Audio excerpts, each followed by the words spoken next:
အားလုံးပဲမင်္ဂလာပါရှင် FoodiesByThiri ကနေကြိုဆိုလိုက်ပါတယ်ဒီနေ့မှာတော့ညစ်ကြော်နဲ့အာလူကြော်နီးလေးကိုဝေမျှပေးသွားမှာဖြစ်ပါတယ်ရှင်ပါဝင်ပစ္စည်းအနေနဲ့ကတော့ညစ်ငုတ်တီစိမ်းအာလူနဲ့အကြော်မုန့်တို့လိုအပ်ပါတယ်ရှင်ပထမဆုံးအနေနဲ့အကြော်မုန့်လေးတွေကိုရေနှဲငယ်ထည့်ပါမယ်အဲ့ဒါအတွက်ကတော့စက်သားမုန့်2စွန်းစားအနေငယ်အာလူကိုထည့်ပြီးတော့တခြားလေးနယ်ပေးပါမယ်ဒီနေရာမှာတော့မုန့်အနှစ်လေးအရင်ကျဲသွားရင်လည်းအခုလေးမဖြစ်တာအတွက်ကြောင့်မလို့ရေကိုတခြားလေးဂီယူတစ်ဆိုင်ထည့်ပေးပါမယ်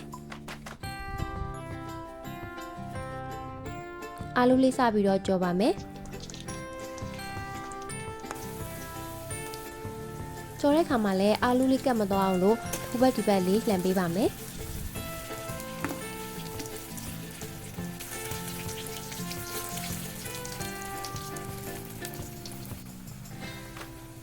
ရွှေဝါရောင်လေးတန်းလာတဲ့ခါမှာတော့အာလူလေးကိုဆယ်ထားလိုက်ပါမယ်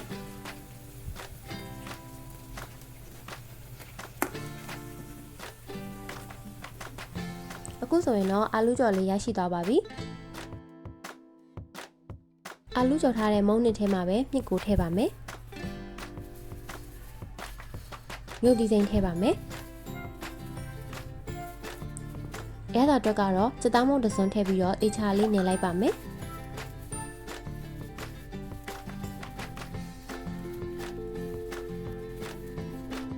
မုန့်နှစ်လေးကျဲနေတဲ့အတွက်အကြော်မုန့်ထည့်ပါမယ်ပြီးတဲ့ခါမှာတော့တေချာလေးနေပေးပါမယ်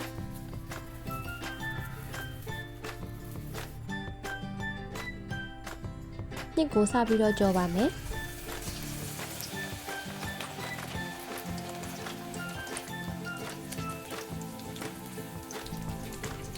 ညစ်ကြော်တဲ့အခါမှာလည်းအိုးလေးကတ်မသွားစေဖို့နဲ့အကျဉ်းညီစီရန်အတွက်ဟိုဘက်ဒီဘက်လှန်ပေးပါမယ်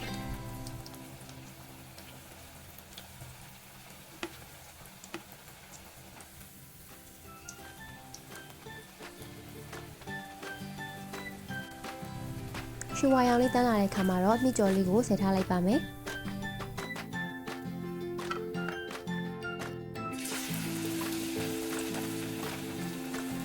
အခုလိုမျိုးမုံလုံးလေးလေးနဲ့ဟင်းချက်လေးတွေကိုကြည့်ချင်နေဆိုရင်တော့ညီမတို့ရဲ့ Facebook page နဲ့ YouTube channel လေးကို like နဲ့ subscribe လုပ်ထားပြီးတော့ like လည်းပဲပို့အတွက်ဖိတ်ခေါ်ပါတယ်ရှင်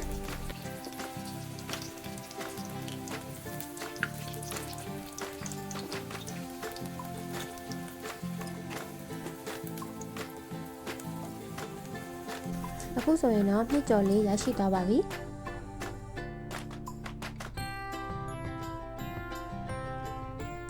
ဒီဗီဒီယိုလေးကိုဆုံးဖြတ်ကြည့်ပေးကြတဲ့အတွက်အားလုံးကိုကျေးဇူးတင်ပါတယ်ရှင်